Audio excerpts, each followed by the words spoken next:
Buenos días con todos. Mi nombre es Pedro Ortiz, soy gerente general de Fiducia. Tengo la enorme satisfacción de darles la bienvenida y agradecerles por su participación a este webinar que hemos organizado conjuntamente con la firma Actuaria y con More Ecuador, conjuntamente con Fiducia.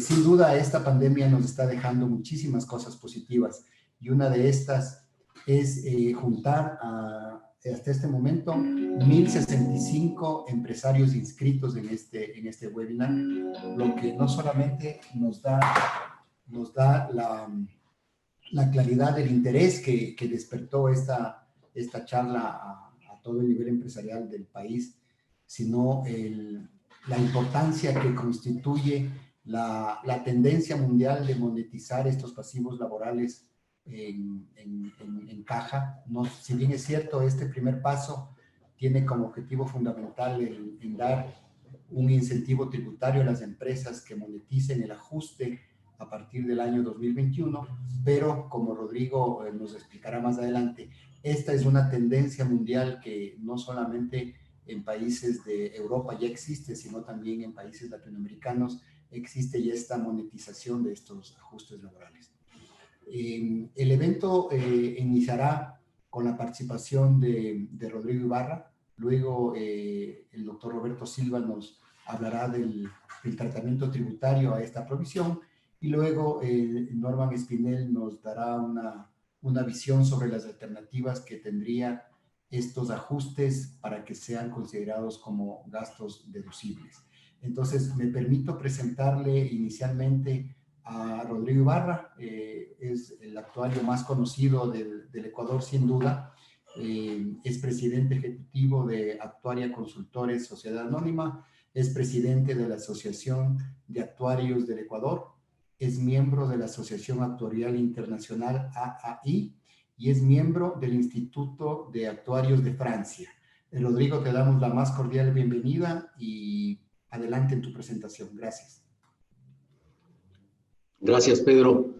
Para mí igualmente es un placer el poder compartir este foro con Fiducia y con More para dar a los empresarios, a los gerentes de las empresas, sobre todo a los gerentes financieros, la visión de cómo se va a administrar a partir del año 2021 esta reserva de jubilación patronal. Entonces, yo he preparado unas pocas láminas, no más de 20 láminas, en las que voy al inicio a tratar de dar una aproximación de carácter general de cómo funcionan los estudios actuariales, porque es importante esto para la comprensión de los empresarios respecto a la importancia de las hipótesis, las suposiciones actuariales, y luego trataremos ya el caso concreto de esta normativa que está vigente desde la expedición y el registro oficial de diciembre de 2019, pero que entrará en vigencia a partir de enero de 2021. Entonces me voy a permitir compartir la presentación para poder hacer una charla en no más de 25 o 30 minutos y luego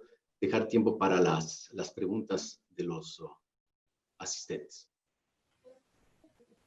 Bien, entonces...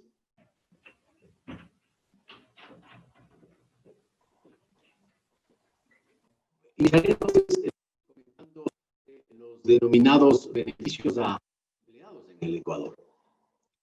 Ustedes conocen que el Código Laboral, que es un código que data desde el año 1938, establece una figura denominada jubilación patronal que hasta el momento no ha sido modificada. Se espera que en algún momento esto sea transformada por efecto de, creeríamos nosotros, acoplarse a esta tendencia de carácter mundial de tener un sistema que sea complementario al de la seguridad social. En otros foros, en otras conferencias, y ustedes pueden acceder a la información que tenemos subida en la página web de Actuaria, tenemos información sobre la difícil situación del Fondo de Pensiones de la Seguridad Social en cuanto tiene que ver con su falta de sostenibilidad en el tiempo y también su falta de liquidez.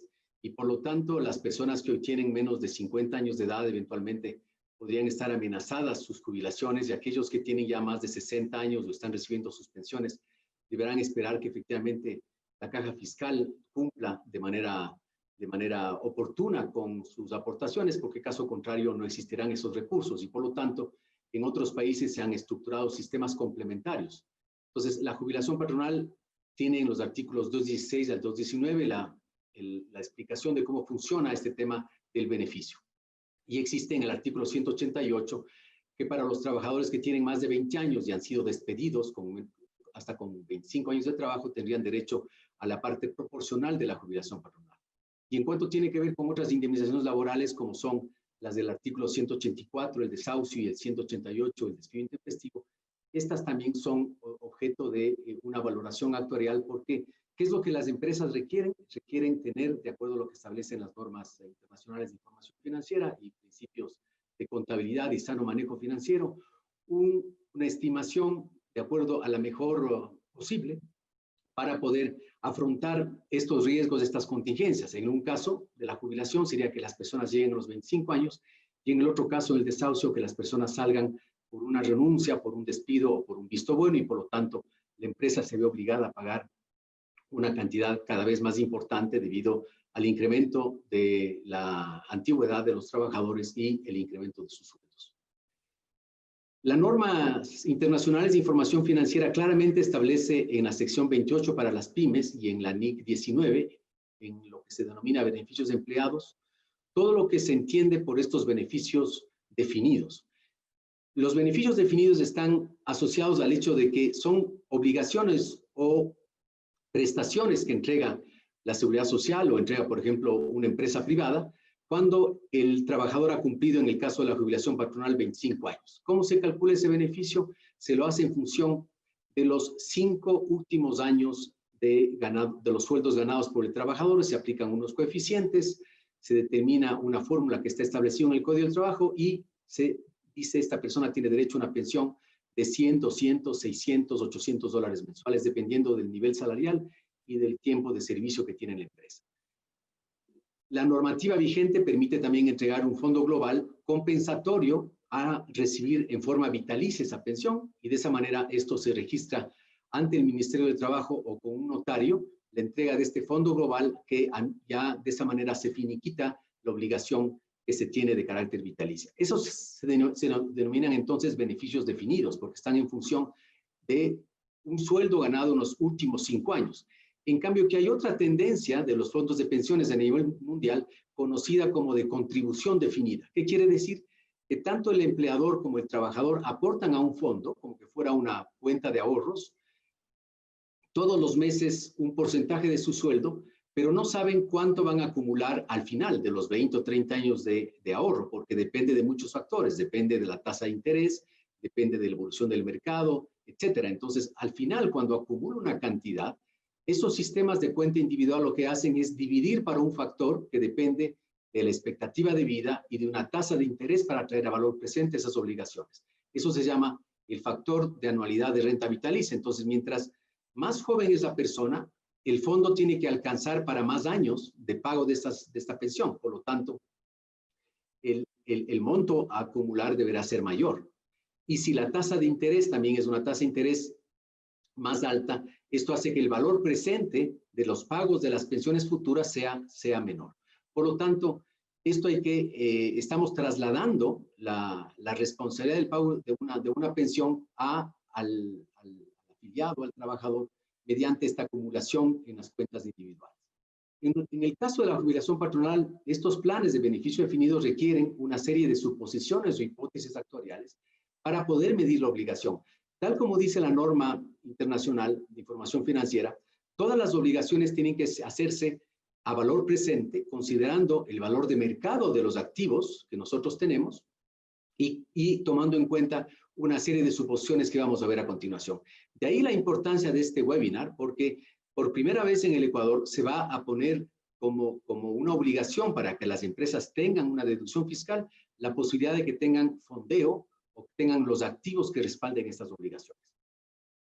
Tenemos entonces que para la valoración y revelación de los pasivos laborales tenemos 4 enfoques a tomar en cuenta.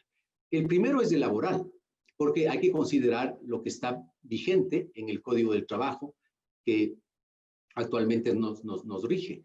Se escucha tanto en la Asamblea como propuestas de empleadores, de trabajadores y también del propio gobierno, la posibilidad de que se reforme el Código del Trabajo. No sé si este gobierno lo haga, pero posiblemente el próximo gobierno tendrá que prender en una reforma acompañada con una reforma también a la seguridad social y una reforma de carácter impositivo, porque el país tiene serias dificultades para cumplir sus obligaciones relacionadas sobre todo con el tema de pago de obligaciones a cargo del Estado. Luego tenemos el enfoque societario, donde se aplican las normas internacionales de información financiera y se tiene que hacer el cálculo de los beneficios post-empleo de acuerdo a lo que dice la NIC 19. Un enfoque tributario, que ahora cada vez es más importante por efecto de que el SRI va a ser muy cuidadoso respecto a cuánto es lo que las empresas van a poder cargar como gasto deducible, porque después de la crisis económica, no solamente causada por la pandemia, sino por la situación fiscal por la que estamos atravesando, van a tener que hacerse algunos ajustes y por lo tanto el SRI será muy cuidadoso respecto a poder o no aceptar un cargo como deducible. De ahí la importancia de entender bien en este webinar cómo va a funcionar a partir del año 2021 el manejo de las reservas de jubilación patronal.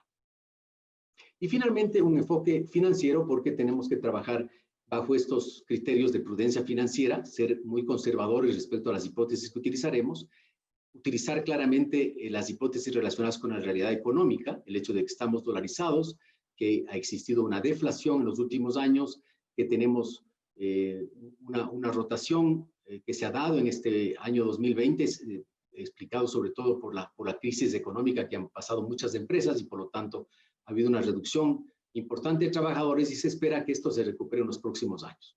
Y también porque los auditores externos exigen que se tenga el estudio actuarial que determine que estas reservas están bien valoradas. Entonces, la valoración actuarial toma en cuenta información demográfica proporcionada por cada una de las empresas. Nosotros tenemos una cartera importante de clientes que confían en los servicios que ofrece Actuaria, donde todos los años nos informan cuál es el listado de sus trabajadores a la fecha, en la que constan el género, sexo, porque depende la biometría diferente entre hombres y mujeres, la remuneración mensual o el 13º ganado durante el año, el tiempo de servicio, que puede ser acumulativo, porque pueden haber trabajadores que ingresaron y trabajaron 10 años en una empresa, salieron y volvieron a ser contratados. Entonces, para efectos de jubilación patronal, se toma en cuenta en forma acumulada hasta cumplir los 25 años. Y la edad, porque obviamente si la persona se jubila patronalmente a una edad más joven, tiene un horizonte de pago de esas pensiones mucho mayor. Y finalmente, las hipótesis o suposiciones actuariales conformadas por esos dos criterios, las financieras y las demográficas. En cuanto tiene que ver con las características de estas suposiciones, tiene que cumplir con estos tres criterios, que sean insesgadas, compatibles entre sí y que constituyan las mejores estimaciones posibles. Insesgadas porque no pueden ser muy imprudentes o excesivamente conservadoras en el sentido, por ejemplo, de utilizar una tasa de incremento salarial, me voy a inventar, del 10% promedio en los próximos 20 años. Eso sería un absurdo sabiendo que nosotros tenemos una moneda dura como el dólar. Entonces, las hipótesis tienen que ser discutidas con el cliente es el responsable de estas hipótesis y por lo tanto con el actuario tiene que entender que efectivamente la elección de esas hipótesis van a tener un impacto en el resultado de este pasivo, como vamos a ver a continuación. Tienen que ser compatibles, tienen que reflejar las relaciones económicas existentes actualmente y finalmente tienen que estar de acuerdo a las expectativas del mercado sobre el reporte que estamos realizando. Y estas hipótesis están divididas en financieras, conformadas por la tasa de descuento, porque tenemos que traer a valor presente las obligaciones que se van a tener que pagar si la persona cumple los 25 años. Es decir, si un trabajador tiene hoy 10 años de servicio, tenemos que suponer que esta persona va a llegar a cumplir los 25 años con una tasa de rotación o utilizando una tabla de actividad. Y una vez determinado que esa persona puede llegar a cumplir los 25 años, se calcula la pensión y se pagan esas pensiones durante todos los años que esta persona se espera viva y luego un año más a los deudos en función de la tabla de mortalidad. Y eso se trae a valor presente utilizando una tasa de descuento. Mientras mayor sea la tasa de descuento, el valor presente de la obligación disminuye. Pero hay que tomar en cuenta que existe esta disposición del Ministerio del Trabajo que determina que una vez que la persona ya ha cumplido los requisitos, puede ser objeto de una negociación mediante un fondo global, que es un acuerdo entre las partes, y esto se calcula con una tasa que determina el Ministerio de Trabajo todos los años, que es la tasa pasiva referencial promedio calculada en el año anterior por el Banco Central del Ecuador. Es decir, si estamos calculando el pago de un fondo global hoy en el año 2020, por ejemplo, hoy 9 de diciembre, del 2020 tenemos que utilizar la tasa pasiva referencial promedio del año anterior, 2019. Pero si van a haber trabajadores o que se van a jubilar en los primeros días o las primeras semanas del año 2021, tendremos que utilizar la tasa de descuento del año 2020. El método que se debe utilizar en esa valoración actuarial es denominado método de unidad de crédito proyectado. ¿Qué quiere decir esto? Que los costos se cargan cada periodo fiscal en función del aumento de la antigüedad. Es decir, el hecho de que un trabajador tenga hoy 10 años y que el próximo tenga 11, ese año adicional de trabajo le hace generador de un valor adicional, como vamos a ver en una gráfica a continuación.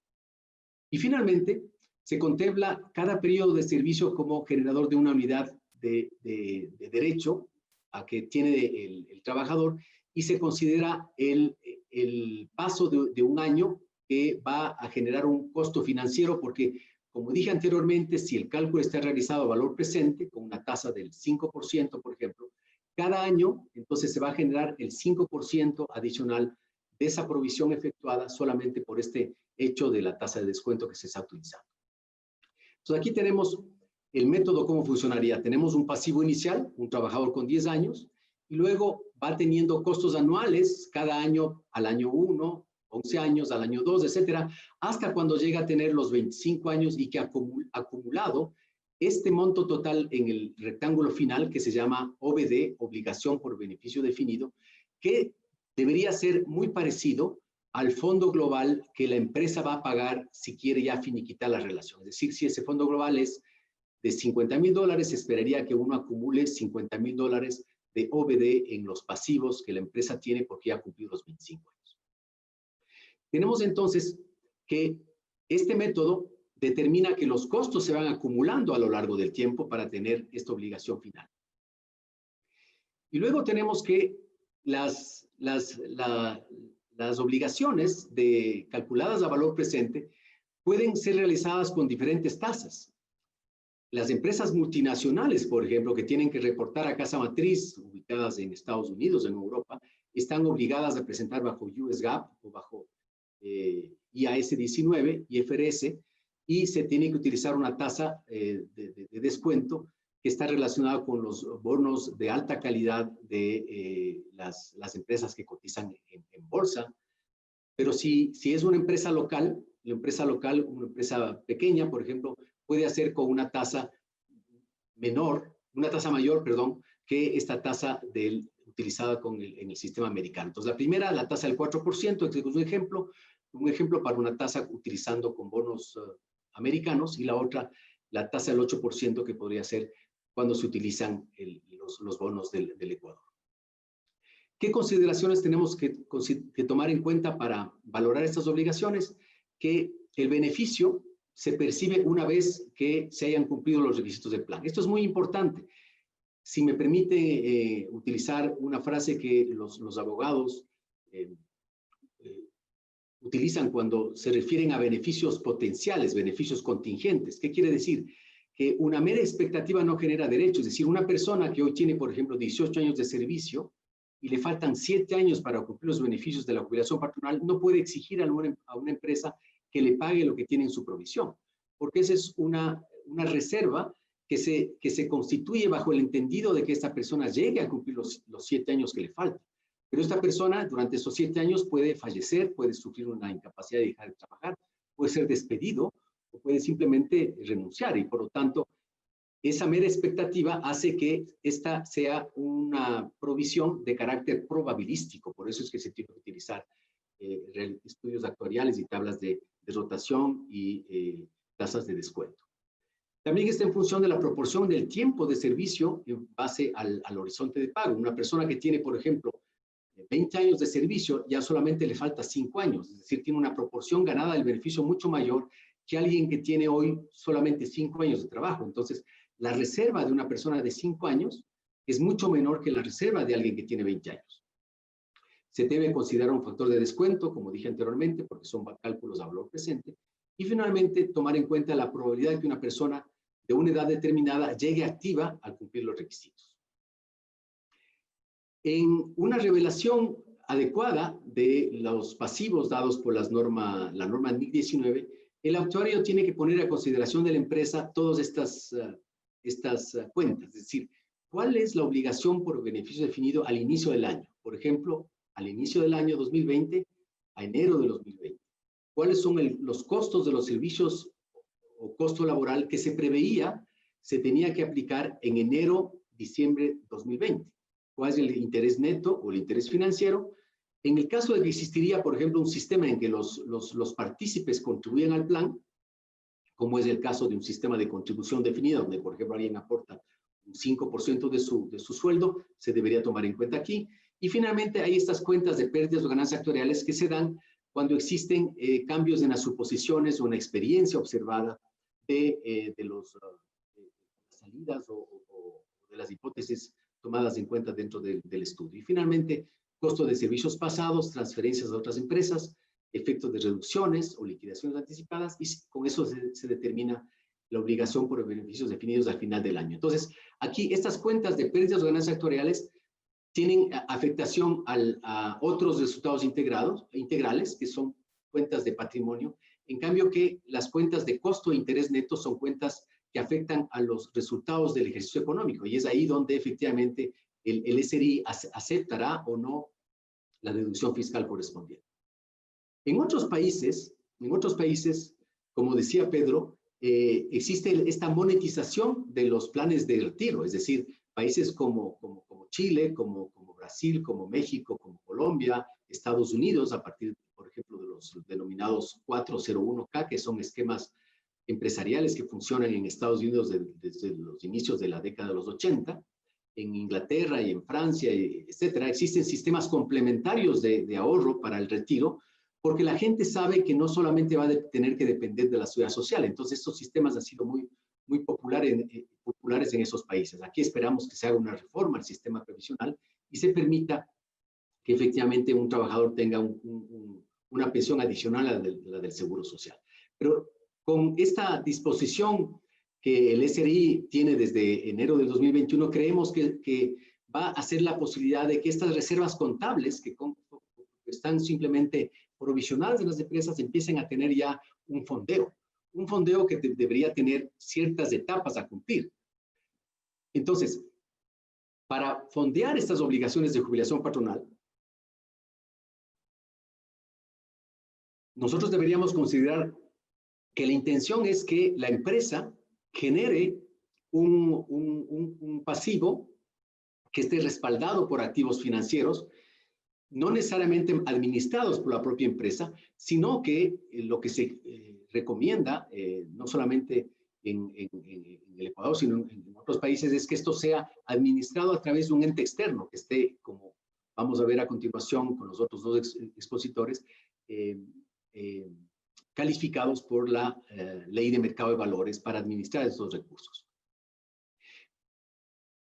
El fondeo permitirá controlar los riesgos de liquidez y la solvencia por los pagos requeridos. Es decir, una empresa que tiene un pasivo laboral, por ejemplo, de $2 millones y a la fecha tiene totalmente en sus balances y no tiene esto fondeado, tendrá que, en un horizonte adecuado de tiempo, para que no le afecte su liquidez, ir asignando los montos correspondientes para que sean administrados a través de este tercero. Y de esa manera, cuando una persona ya cumpla los requisitos de la jubilación patronal, simplemente darle una instrucción al administrador de este fondo para que le pague, sea la pensión en forma mensual o la pensión en forma acumulada. Es decir, ya no se va a afectar a los resultados de los próximos ejercicios económicos, sino que se tendrá que ir ahorrando mes a mes o año a año y depositando en esta administradora de fondos.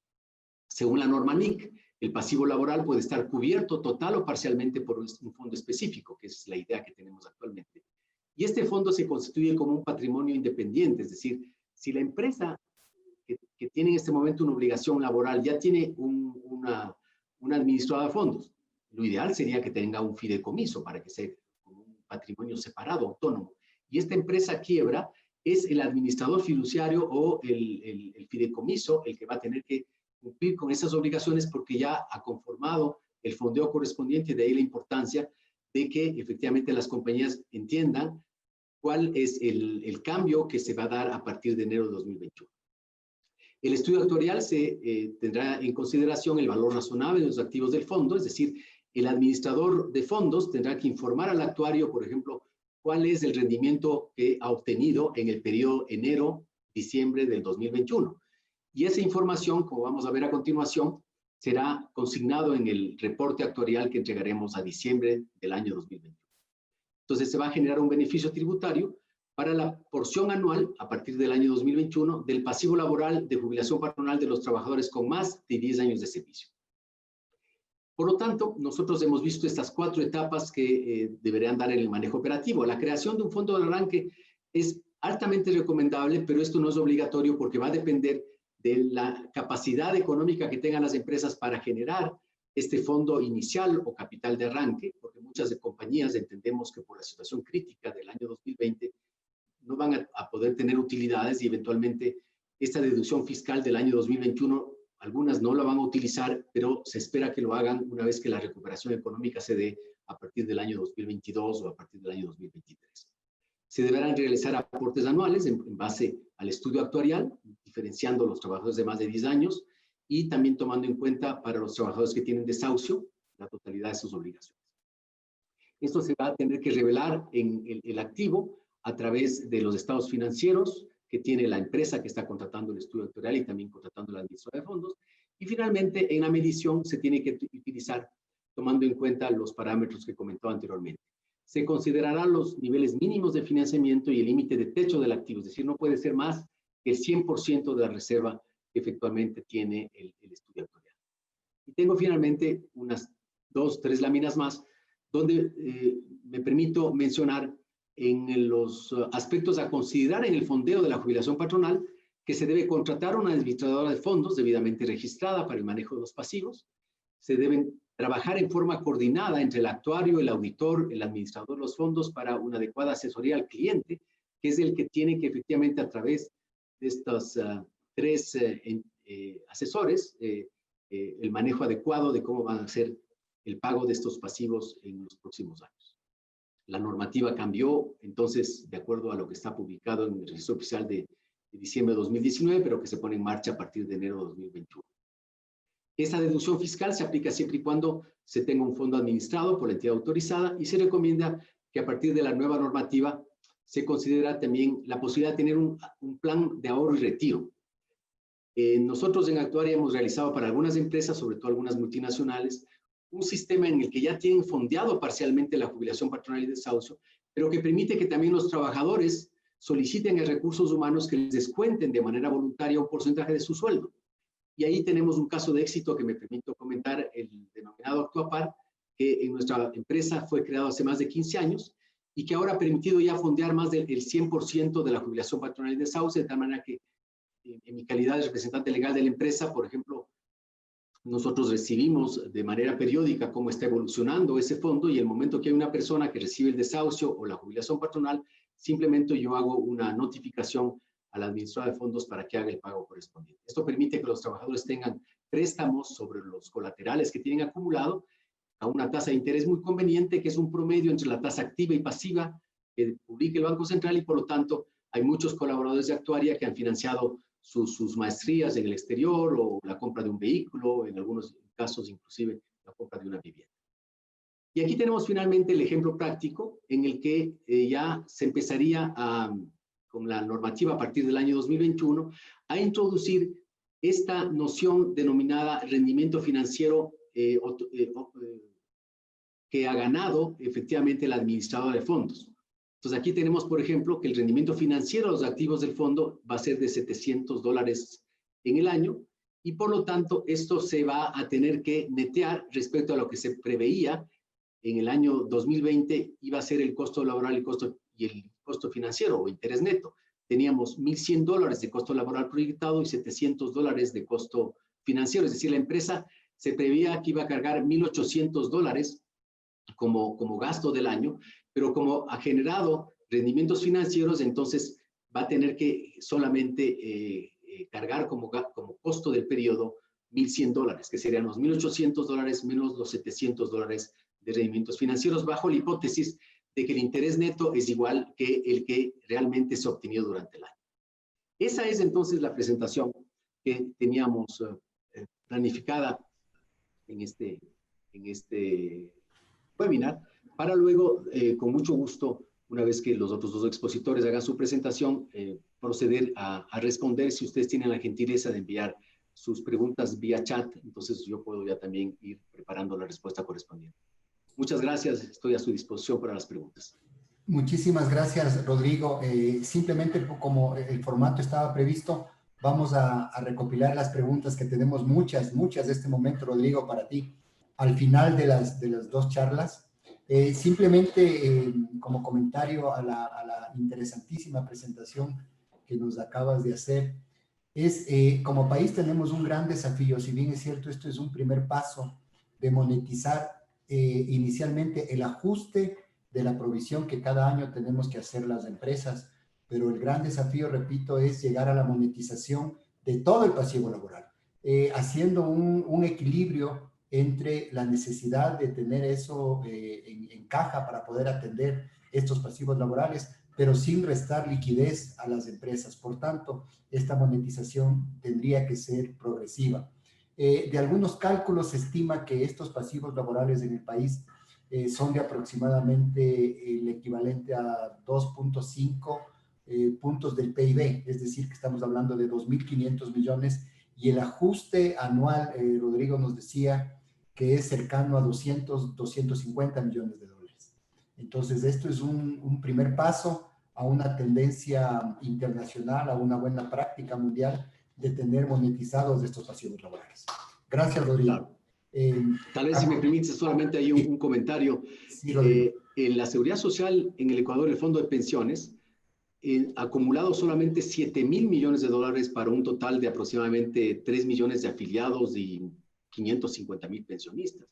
Pero si uno compara esos 7.000 millones con el caso de las AFPs de Chile, ellos han acumulado 200.000 millones de dólares, es decir, 30 veces más, con una población similar que el Ecuador. De ahí que es importante el empezar a tener estos sistemas complementarios para poder generar un impulso al mercado de valores. Importante. Gracias, Rodrigo. Ahora quiero darle la palabra al doctor Roberto Silva Legarda, quien es abogado de la Universidad Católica del Ecuador, es becario de Fulbright, máster en Derecho Tributario de la Universidad de Boston, ha realizado estudios de posgrado en la Universidad Andina Simón Bolívar en Quito, en la Escuela de Leyes de la Universidad de Georgetown en Washington, y también estudió en la Universidad de Harvard. Actualmente es Managing Partner de More Ecuador. Roberto ha participado como expositor en conferencias y seminarios sobre impuestos en los Estados Unidos y en el Ecuador. Fue profesor, fundador, director y docente de la Maestría de Derecho Tributario de la Universidad Católica y es docente de la Facultad de Jurisprudencia de esta universidad desde el año 2003. Ha sido docente de IAEN y la Universidad de Cuenca en la Maestría de Administración Tributaria desarrollada en conjunto con el Servicio de Rentas Internas del Ecuador. Gracias, Roberto, por tu participación y adelante con tu presentación. Muchas gracias, Pedro. Mucho gusto con Rodrigo, con Norman, estar en este webinar organizado por Fiducia. Bueno, yo también les voy a compartir la pantalla para presentarles unas pocas láminas en las que yo quisiera destacar el tratamiento tributario de la provisión por jubilación patronal, pero haciendo un breve recuento histórico de lo que hemos tenido en vigencia hasta el 2018, lo que hemos tenido en vigencia el 2019 y el 2020, y lo que se nos viene en el 2021, justamente porque tiene toda esta historia respecto al tratamiento tributario de esta provisión, tiene incidencia tributaria para los años futuros. Entonces, nosotros, ustedes recordarán, hasta el 2018 y durante más de una década tuvimos una norma que nos permitía deducir la totalidad de las provisiones que se hacían para pago de desahucio y pensiones jubilares patronales de aquellos trabajadores que tenían más de 10 años con la empresa, pero se permitía la deducción con la única con el único requisito de haber cumplido con el número de años en el caso de la jubilación patronal. Entonces, las empresas obviamente tenían un escudo tributario, pues hacían la provisión, se registraba el gasto y ese gasto era deducible. ¿Qué es lo que sucede en 2019 y 2020? Cambiamos totalmente de esquema y decimos que únicamente van a ser deducibles los pagos por concepto de desahucio y de pensiones jubilares patronales. Entonces, cambiamos el esquema de una provisión, que era un tema contable, a un tema de pago efectivo.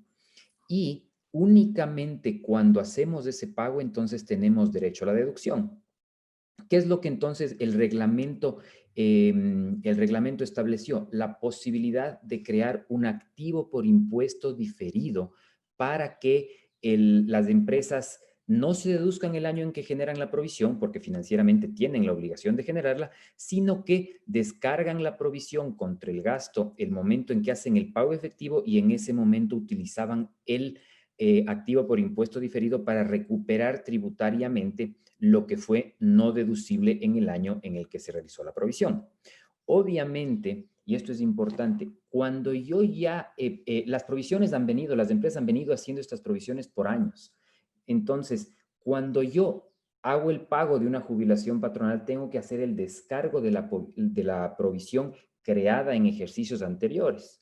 Y obviamente, si es que esa provisión ya fue gasto deducible porque es una provisión originada previo al 2018, entonces yo ya no la puedo deducir nuevamente.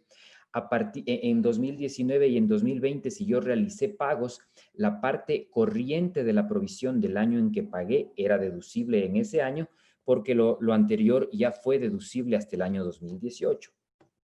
¿Y qué pasa cuando yo no ocupo la provisión? Por lo que decía Rodrigo, si es que el empleado fallece, si es que el empleado renuncia, si es que el empleado es despedido y no cumple los requisitos de tener el derecho a la jubilación patronal, no llega a materializar esa mera expectativa que comentaba él. Entonces, la empresa, el momento en que desaparece para fines del rol de pagos de esa empresa el empleado, entonces la empresa tiene que reversar esa provisión.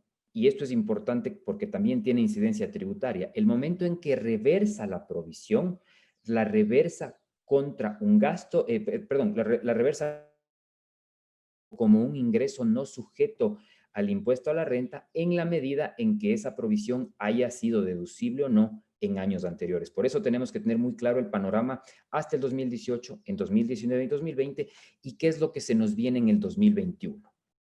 En el 2021, siguiendo esta corriente de otros países, lo que se ha establecido es que se va a volver a deducir la provisión. O sea, volvemos a un escenario parecido al que teníamos hasta el 2018, en que, bueno, hacemos el cálculo actuarial, ¿no es cierto?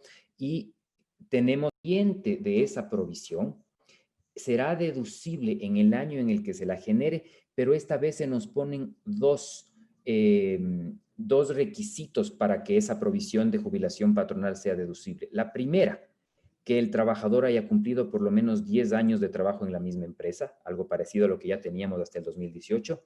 Y lo segundo, que es realmente lo nuevo y novedoso, es que los aportes en efectivo para cubrir esa provisión tienen que monetizarse en productos ofrecidos por empresas especializadas en la administración de fondos autorizados por la Ley de Mercado de Valores, que puede ser lo que hoy conocemos como los fondos de inversión o los fideicomisos de inversión que algunas empresas ya tienen.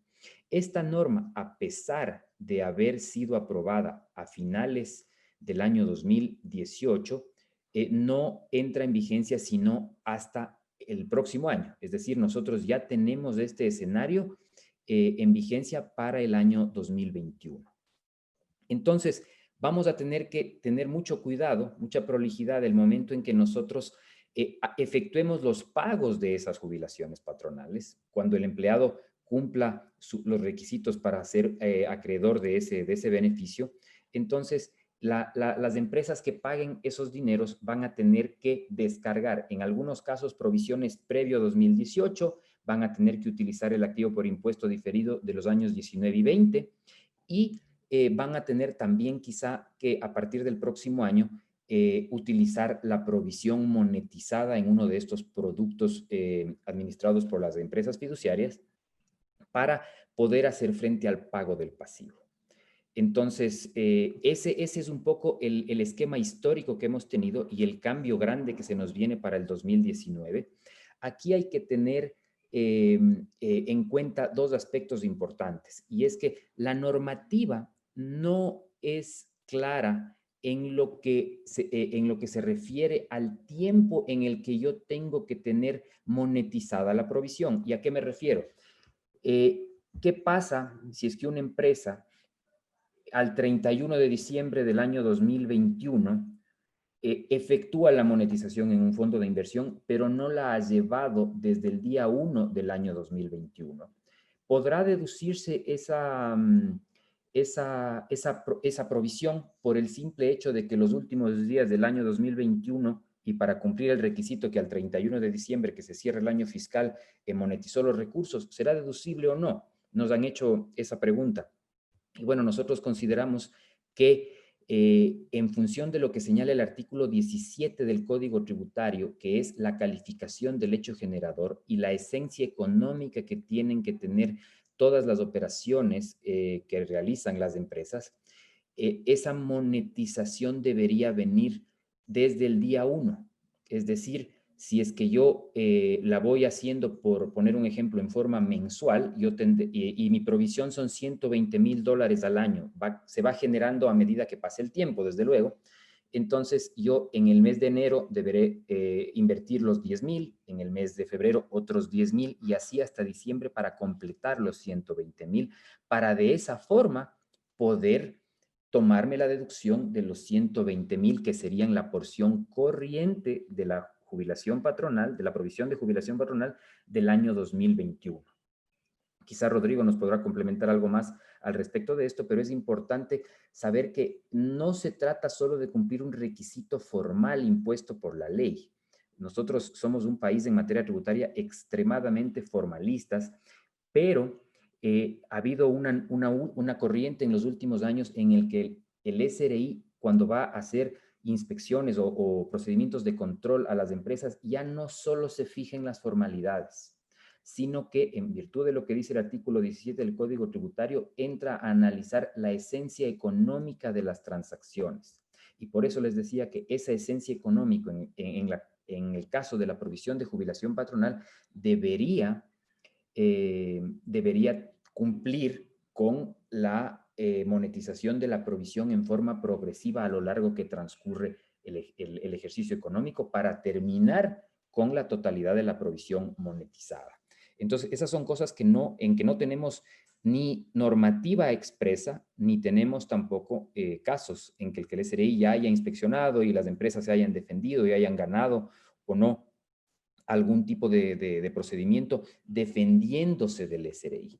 Entonces, tenemos que tener cuidado, tenemos que utilizar las herramientas que tenemos, y ahí tenemos nosotros el artículo 13 y el artículo 17 del Código Tributario, que nos dice que las normas tributarias se deben interpretar de conformidad con su esencia económica, ¿sí? Con el sentido económico que está detrás de las palabras. Y el no hacerlo, pues, representaría un riesgo, pues el SRI podría negarse a reconocer en una determinación, en una auditoría tributaria, negarse a reconocer la deducción si es que no se ha cumplido no solo con la formalidad que establece la normativa tributaria, sino con toda la normativa financiera que está detrás de esta. No nos olvidemos que en la Ley de Régimen Tributario Interno nos dice que la declaración del impuesto a la renta, para nosotros poder hacer la conciliación tributaria, tenemos que partir de los resultados que arroja la contabilidad, y la contabilidad tenemos la obligación de llevarla de conformidad con las normas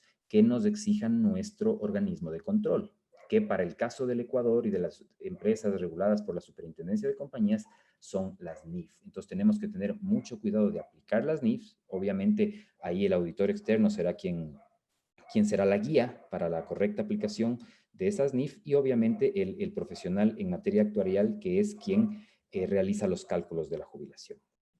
Creo que que ese es el resumen en pastilla de lo que tenemos por delante, sin olvidarnos obviamente de lo que está, de lo que tenemos que aplicar en función de la normativa que estaba vigente en años pasados.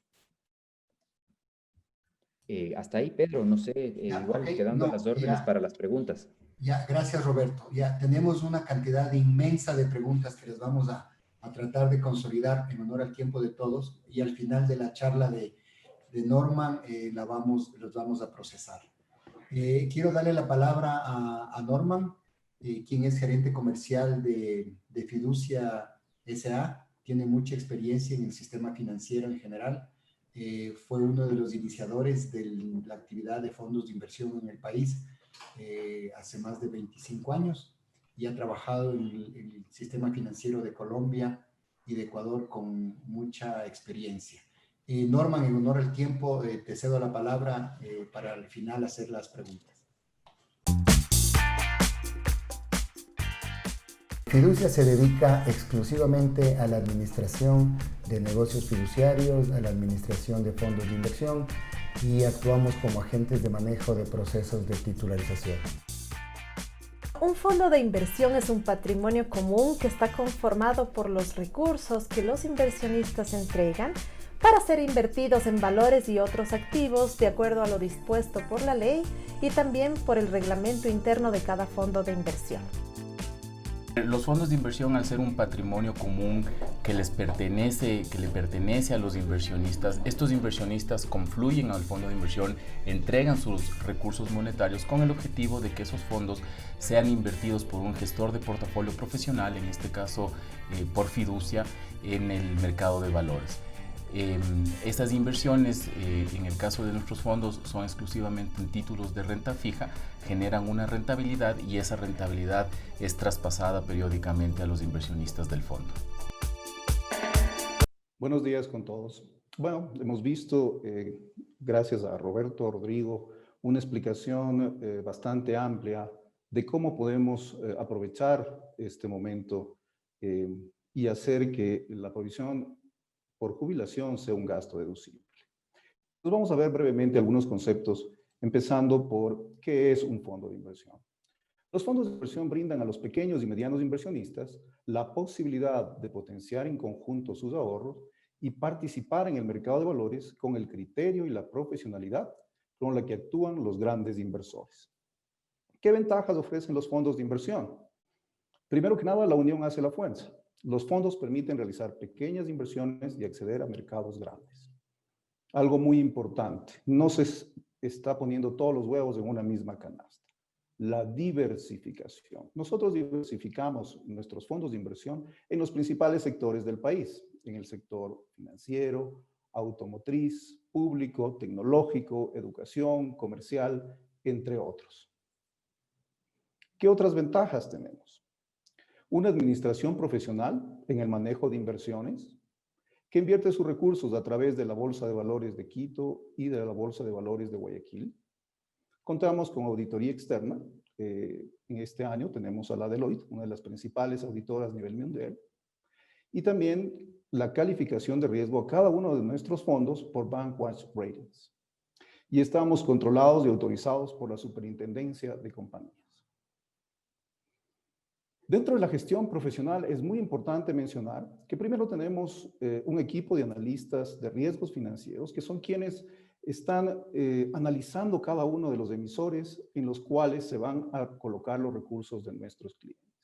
Luego tenemos un comité de inversiones que es quien fija los cupos para poder invertir y para poder destinar los recursos de los ahorristas que confían en nosotros. Y luego, dentro de estos cupos, ya los traders de portafolio, desde la tesorería, maximizan el rendimiento. Y algo muy importante, tenemos un equipo legal dentro de casa que analiza cada uno de estos instrumentos antes de invertir. Como les había mencionado, nosotros nos hemos hecho acreedores a la más alta calificación de Bankwatch Ratings que haya otorgado a fondos de inversión. Esto es AAA-. Y todo con el respaldo de Fiducia S.A., más de 25 años de experiencia en el mercado, más de 1.800 millones en patrimonios de terceros que se han administrado, con más de 50.000 clientes satisfechos. Ahora vamos a ver brevemente nuestra familia de fondos. Nosotros tenemos productos que invierten en renta fija en el Ecuador en el corto, mediano y largo plazo. Empezando por el lado de la derecha, el fondo RIPO es nuestro producto con una permanencia mínima de 8 días. El fondo Oportunidad tiene una permanencia mínima de 30 días. El fondo Renta, una permanencia mínima de 90 días. El fondo Productivo de 180 días y el fondo Acumulación de 365 días. Importante mencionar que cada uno de los depósitos tiene que mantener esta permanencia mínima. Dentro de esto, ¿no es cierto? Como habíamos visto antes y muy bien mencionaba Roberto, para obtener la esencia económica y poder constituir estas reservas para ser beneficiarios de la deducción tributaria, es importante que se puedan jugar en plazos, ¿sí? O sea, podemos tener cualquier combinación dentro de estos fondos.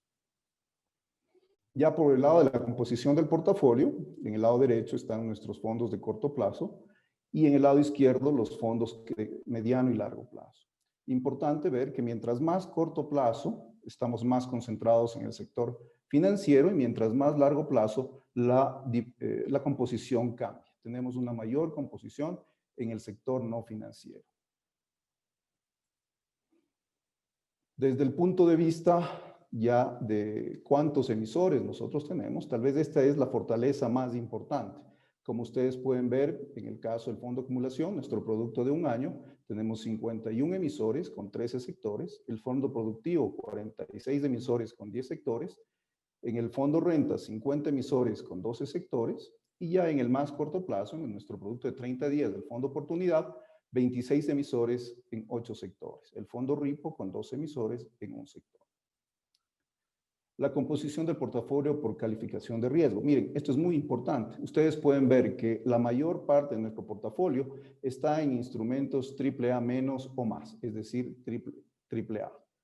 En el caso de los fondos de acumulación, productivo y renta, y en los de corto plazo también.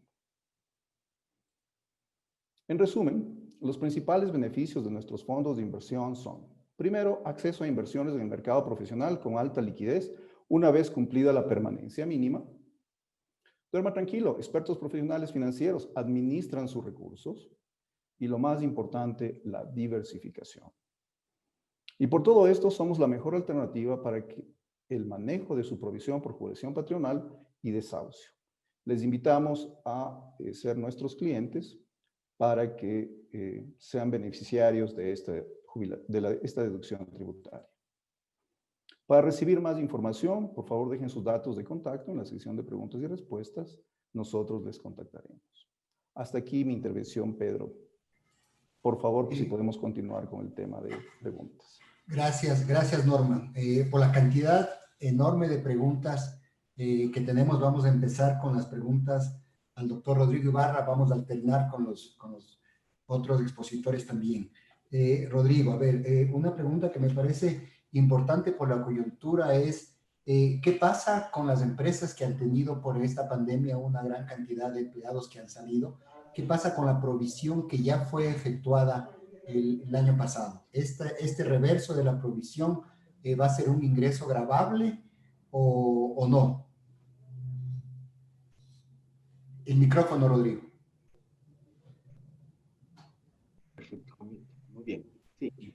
Sí, aquí hay que distinguir dos casos, ¿no? Si el trabajador tiene más de 25 años, tiene ya ganado el derecho a la jubilación, pero si es despedido entre 20 y 25 años, efectivamente habría que pagar la jubilación. En el caso de una persona que haya salido con menos de 20 años, por ejemplo, 18 años de servicio, aquí hay que distinguir que en los últimos 3 años, por efecto de esta disposición del SRI, que ya no tenía el beneficio fiscal, las empresas tendrían que haber contemplado un mecanismo en el que iban dividiendo del cargo que tiene cada año cuánto corresponde al costo laboral y costo financiero, es decir, cargado a resultados del año, y cuánto de esa porción de la reserva es cargado por efecto de las pérdidas o ganancias actuariales, es decir, el ORI. Entonces, Por eso es que se aplica esta disposición de los impuestos diferidos, que ahora va a ser de mucha mayor exigencia por parte del SRI. Entonces hay que ser cuidadoso de saber cuánto es lo que se puede revertir al ejercicio fiscal correspondiente al año 2020 si la persona ha salido, porque no todo es objeto de una reversión, porque ha sido en cambio afectado a otros resultados integrales. De hecho, Actuaria sí proporciona a sus clientes lo que denominamos la reconstrucción de las bases demográficas y también la reconstrucción de lo que ha venido ocurriendo en los últimos años para que el cliente sepa cuánto es lo que tiene que afectar para cada persona al gasto y cuánto es lo que se afecta al patrimonio. Gracias, Rodrigo. Roberto, una pregunta para ti. Una persona nos dice, ¿qué pasa si en el año 2019 no hice el ajuste de la provisión laboral y en este año voy a hacer el ajuste del 19 y del 20? ¿Las dos partes serían deducibles si es que monetizo en un producto de una administradora de fondos? A ver, como habíamos dicho, en el año 18 y en el año 19 y en el 20 no era, la provisión no era deducible. Entonces, no importa si yo moneticé o no en los años 19 y 20, el nuevo tratamiento se da a partir del año 2021. Si es que en el año 2021 yo monetizo la provisión de 18, 19, 20 y 21, lo único que va a ser deducible es la porción corriente del año 21, porque solo a raíz del año, desde el año 21 tenemos este tratamiento tributario. Para los años anteriores, 19 y 20, lo que mandaba la deducibilidad era el pago efectivo de la provisión. Entonces ahí no tenemos deducibilidad solo por la provisión. Y a partir digamos, hasta el año 2018, en cambio, el solo hecho de haber provisionado ya me daba el derecho a deducir. Entonces eso tenemos que tener claro, es el tiempo en el que yo estoy actuando, ¿no? Gracias, Roberto. Una pregunta, Norman. Nos dice un participante, ¿qué pasa si una compañía en donde los fondos de inversión invierten tiene resultados negativos en su ejercicio? ¿Existe riesgo de que esta inversión no pueda pagarse? A ver, esta es una muy buena pregunta. Creo que por concepto, ¿no es cierto? Hay varias preguntas que he visto en el chat y que es importante tal vez conceptualmente aclarar. La primera, con respecto a si es que una de las empresas entra en cesación de pagos, ¿sí? Es verdad, el porcentaje de esa inversión sería obviamente, afectaría el rendimiento o parte del capital de una inversión, ¿sí? Pero es importante el tema de la diversificación. Como ustedes pueden ver, en la presentación teníamos más de 50 emisores, es decir, ese riesgo se minimiza. Un tema también importante con respecto a las preguntas sobre el rendimiento, las tasas de rendimiento que se proyectaron son ya después de nuestros honorarios por administración. Valga la pena eso aclarar. A ver, déjenme ver.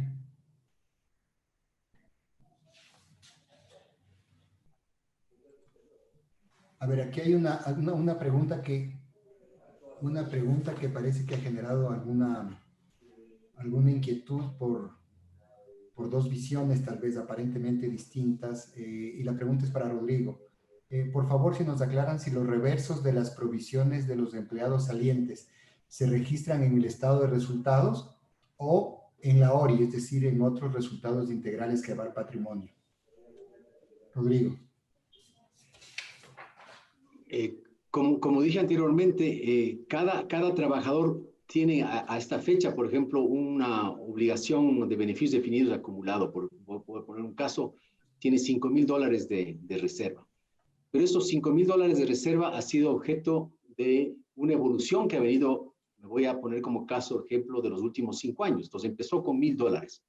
De esos $1,000 luego incrementó un determinado rubro por efecto de el costo laboral y el costo financiero, pero otro fue por efecto de la afectación a otros resultados integrales. Entonces, lo que se puede reversar es lo que se afectó a los resultados del año. De ahí que esos $5,000 hay que ver cómo ¿De dónde partieron? Partieron de los $1,000 que luego se incrementaron 500 por efecto de costo laboral y costo financiero y 300 por tema patrimonial.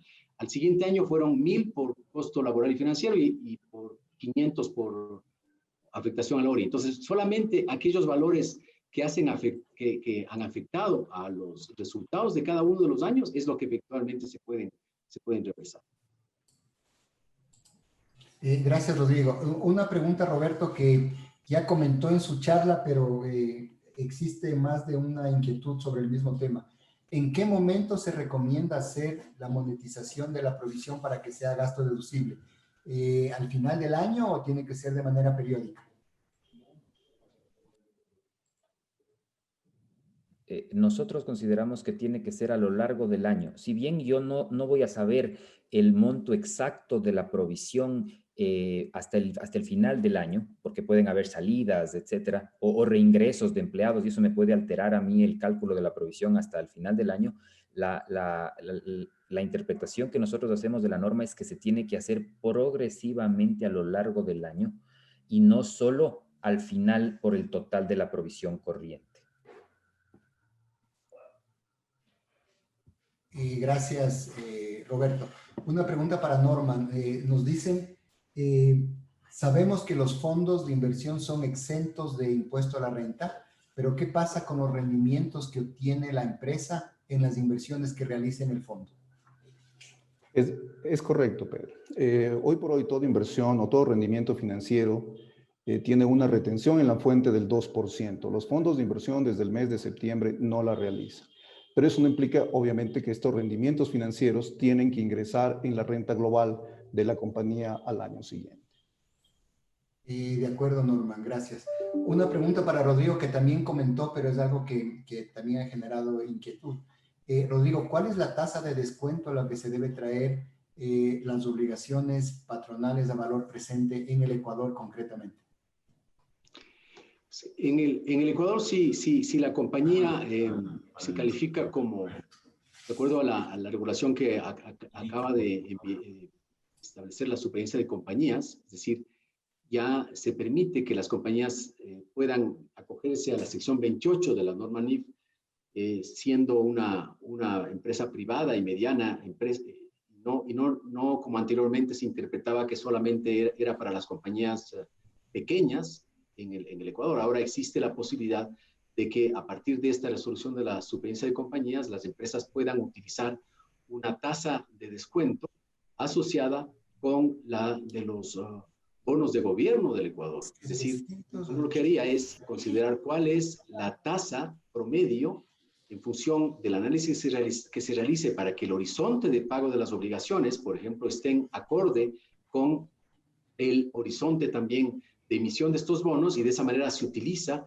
una ponderación, una canasta de estos bonos de gobierno y se establece una tasa correspondiente. Hay que tomar en cuenta que en los últimos meses o años el gobierno nacional ha obtenido tasas de emisión de los bonos de gobierno con un valor mucho menor al que existía hace algunos años atrás. Es decir, cuando en el gobierno anterior se aplicaban emisión de bonos con tasas del 11 o del 10%, ahora la emisión de bonos se ha realizado con tasas mucho menores. Es decir, hay que hacer ese estudio para determinar la tasa. Pero si es una compañía que tiene que reportar a casa matriz y le obligan a hacer sus estudios bajo las NIF completas, esto quiere decir que se tiene que utilizar la tasa de descuento de los bonos corporativos de alta calidad de un mercado en el que exista una moneda similar a la del Ecuador, que en el caso nuestro es el dólar, y por lo tanto se debería utilizar tasas de bonos de operaciones de alta calidad del mercado americano que estarán en el orden del 3-4%. Es decir, ya depende mucho de a quién se tiene que hacer ese reporte. Entonces, puede haber inclusive el caso de empresas que puedan, para efectos internacionales, emitir un reporte con una tasa del 3% de descuento y para efectos locales con una tasa del 8 o 7%. Gracias, Rodrigo. Una pregunta para Roberto. Voy a tratar de fundirlas en las tres preguntas en una. La primera parte dice, ¿Cuál es la diferencia de hacer un informe en base a las normas ecuatorianas de contabilidad NEC o en base a las normas internacionales de información financiera NIF? ¿Y qué pasa con aquellas empresas como por ejemplo las instituciones financieras que todavía no están obligadas a convertir sus estados financieros a NIF? ¿Qué pasa con el cálculo actuarial? A ver, el cálculo actuarial es un requisito de la normativa financiera internacional. Las NEC son una adaptación local de las NIC. Entonces, en la medida en que las NEC establezcan esta obligatoriedad, se tiene que hacer. Ahora, el momento en el que yo hago la provisión, porque mi normativa contable o financiera así lo manda, entonces yo tengo que seguir en los años siguientes con los efectos que el haber realizado esa provisión generen. Si es que no lo pagué porque el empleado salió, entonces tengo que hacer un reverso. Y ese reverso será ingreso gravado si es que el gasto fue deducible, o en la parte proporcional en la que el gasto fue deducible, y ingreso no sujeto al impuesto a la renta en la parte proporcional en la que el gasto fue no deducible, por ejemplo, en los años 19 y 20. Entonces, el hecho de llevar NEC o NIF no afecta la calificación de ingreso gravado o exento. Eso es algo que tenemos que tener muy claros. Las normas tributarias son para establecer la base imponible del impuesto a la renta. Las normas financieras o contables y financieras son para llevar mi contabilidad y para cumplir con mi organismo de control ajeno al SRI o distinto del SRI. Si me permites, Pedro, Rodrigo, adelante. Con el equipo de apoyo de pasivos laborales de Actuaria, que está conformado por Iván Ramírez, José Luis Bedón, Sofía Delgado y María Isabel Páez, vamos a proceder a responder la mayor cantidad de preguntas por efecto de que los participantes puedan recibir inmediatamente la respuesta a sus inquietudes, y con mucho gusto yo responderé a las que queden pendientes. De esa manera tenemos un total de alrededor de 140 preguntas que se han realizado, y por efecto de consideración y respeto a nuestros participantes vamos a proceder de esa manera. Muchísimas gracias, Rodrigo. Lo mismo le pedimos al doctor Roberto Silva y a Norman. Tenemos muchísimas preguntas, pero en honor al tiempo de todos los participantes, es impresionante que hasta este momento han permanecido conectados, yo diría que todos los participantes que iniciaron la charla. Quiero agradecerles, no sin antes hacer un par de reflexiones que me parecen importantes tenerlas en cuenta. Primero, la monetización de los pasivos laborales es una tendencia mundial, y lo que estamos haciendo como país es un primer paso para incentivar que las empresas tengan esta protección fundamentalmente para los trabajadores. En pandemia vimos que muchas empresas tuvieron un importante número de despidos de trabajadores, pero no tenían la capacidad monetaria de atender estos despidos, y simplemente los trabajadores fueron separados sin el correspondiente pago de esta obligación patronal. Entonces, este es un primer paso que sin duda va a dar una mayor protección a los trabajadores. Segunda reflexión importante, me parece, este incentivo que está haciendo el Servicio de Rentas Internas a través de esta reforma al Código Tributario, no solamente tiene como beneficio el proteger a los trabajadores o sacrificar esta parte importante de recaudación de impuestos, sino en el fondo tiene como objetivo incentivar el mercado de valores, es decir, el sector real de la economía, que sin duda es la principal fuente de generación de empleo y de crecimiento económico de los países. Entonces, yo creo que este primer paso es una tendencia a la que el Ecuador se está sumando, y creo que el beneficio va a ser la economía del Ecuador en su conjunto. Les quiero agradecer nuevamente por la participación de todos, y vamos a poner las respuestas, vamos a enviarles a los mails que tengamos registrados. Muchísimas gracias con todos y muy buenos días. Gracias a ti, Pedro, y a todos los participantes. Gracias. Un gusto. Un buen día a todos. Muchas gracias. Hasta luego. Gracias, Rodrigo, Norman, Roberto. Gracias a los órdenes. Hasta luego.